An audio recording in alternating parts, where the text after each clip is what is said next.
काश्मीर नूतन cricket प्रतिभा आविष्कार करने एक प्रमुख प्रतियोगिता भाव में बिल करा इंडियन हेवेन्स प्रीमियर लीग IHPL एक ठकईर परिणति है।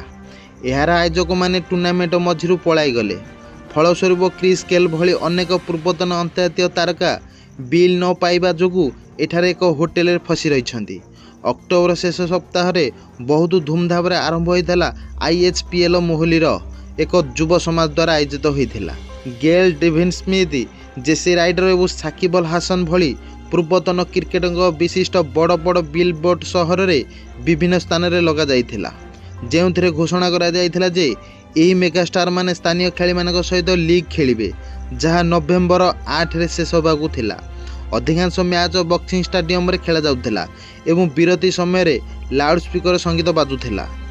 तथापि शनिवार दिन हठात लीग शेष होगा पर लोक मैंने आश्चर्य होगले, कारण दर्शा जाइथिला जे खेलाड़ी मैंने देय न देवा हेतु मैच देखा मना कर देइथिले। आयोजक मैंने निखोज होगले। होटेल कर्मचारी को बाध्य करी खेलाड़ी को सेमानकर देय नदेवा पर्यंत छाड़ा बाध्य कले। यही घटना सेतेबेले सामना को आसिला जेतेबेले टूर्नामेंट रे अंपायरिंग करुवा इंग्लैंडर मेलिसा जूनियर कहिथिले